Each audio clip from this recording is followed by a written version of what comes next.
Barbie didn't get enough nominations. All right, so the new feminists are very, very angry that Margot Robbie did not get nominated for Best Actress and Greta Gerwig did not get nominated for Best Director because, you see, they were entitled to. That's pretty much what I understand is the argument. Like, they're the Best Supporting Actress, America Ferrera, who was in that movie, she got the nod. And Best Screenplay, Greta Gerwig was nominated with the man with whom she co-wrote the movie. But that's not enough, you see. You're a misogynist unless you actually make Margot Robbie the nominee for Best Actress and recognize Greta in her directing role. And that's just how life works. What do you make of it? Right. Well, first of all, the first thing we should notice is that the Oscars, which used to be a major cultural event, that people used to have Oscar parties, they used to wait for it. It's now like a nothing. It's a blip. Nobody watches it except for they watch the people looking pretty on the red carpet, but nobody actually watches it because they did nothing but yell at us about their superior moral position. So first of all of these arguments are the reason nobody is watching the Oscars. And the other thing is, if you look at the list of nominated pictures, most of them, with the exception of Barbie and Oppenheimer, are pictures nobody went to see. They didn't go to see them because they are minor little pictures that, that deal with very small things that the left is interested in that the rest of us aren't interested in.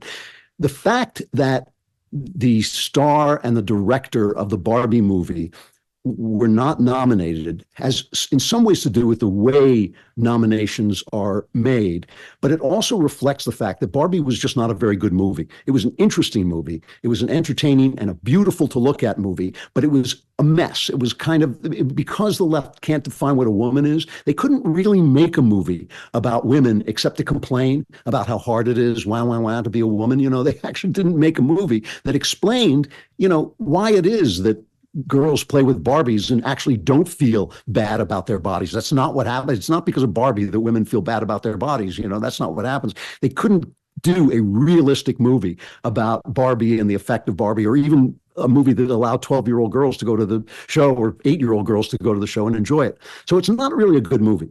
What happens is that the Best Picture is nominated by all of the Academy members. So it's kind of a hit and miss thing. It's like sort of everybody throwing in their ballots. And of course, Barbie was a smash hit. It was a huge hit. So everybody had to name it. You just thought, yeah, well, it must be a good movie because it made so much money. But once you get to the directors are nominated by other directors. And you looked at it and thought, well, it didn't have any narrative drive. It didn't really make sense. It wasn't really, besides the actual art direction, it wasn't really a very good movie. So why would I not, nominate the direction? The Margot Robbie, good actress. I actually think she's quite good. She is. She should have gotten it for I, Tonya. Yeah. But there was nothing for her to do. She just had to be a doll, I just it's so ridiculous. Now that we're considered equals, of course, and are getting treated like it, we deserve all the awards. All the women we choose need to be nominated for the positions we think that, otherwise the fucking patriarchy. That's literally what they're tweeting out. That, they made a movie about the patriarchy and then the patriarchy kept them down. Well, why did they keep America Ferrera down? Because she seems really thrilled that she got this nomination for Best Supporting Actress. And Greta got a nod as best screenwriter, but it's never enough. The best, though, I would be committing journalistic malpractice if I did not raise the Hillary Clinton tweet, which was my favorite thing I've seen on the internet in a week. Hillary Clinton decided to weigh in on this snub. Greta and Margot, she writes to them, while it can sting to win the box office, but not take home the gold, your millions of fans love you. You're both so much more than Keno. Is that a reference to the movie? I didn't see it. And then here's the capper. At the end, hashtag Hillary Barbie. Yeah, she's trying to make that a thing. I do play with my Hillary doll, but that keeps sticking the pins in and nothing happens. I don't know what the problem is. The thing about the director is one thing, but the actress is probably going to be a woman. The best actress is probably going to be a woman. So I don't see the argument there. And to be honest, Lily Gladstone for the Killers of the Flower Moon acted everybody off the stage for the last 5 years. It was just a fantastic performance. So she's the one who actually deserves it, no matter who gets nominated. The fact that that's what the Oscars have come to be about, these political gripes, is why nobody watches them. And it's partly why the movies, for the same reason the Sports Illustrated and LA Times and Washington Post are going out of business, is the reason the movies are kind of irrelevant now. When was the last time? I mean, Barbie and Oppenheimer are the last time people saw a movie that they talked about, but they weren't really culturally effective. Nobody is going to change their minds about anything because of Barbie and Oppenheimer. The movies are kind of irrelevant now. Streaming is much more important. And I would say even YouTube is more important than the movies because of this takeover of the left and their small-minded ideas. They're out of touch with reality. You can't even find a show. You know, I like action movies. You know, it's kind of my guilty pleasure, as it were.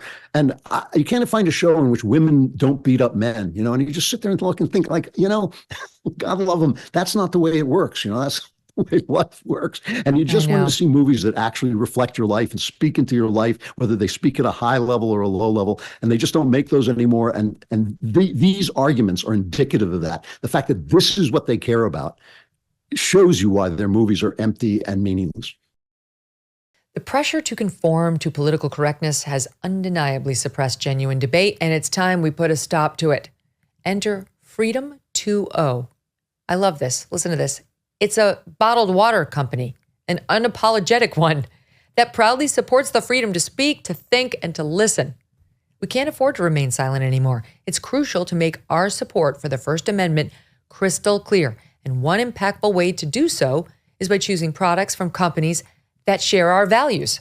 Visit freedom20.com and use the code MK for a 15% discount when you get there, to stand with me and millions of other Americans in celebrating the right to free speech.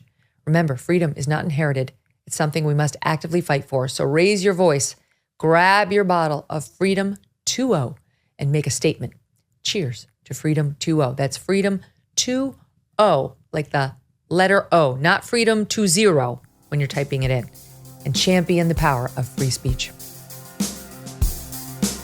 Hey, thanks so much for watching. If you like what you just saw, hit the subscribe button for more clips and full episodes.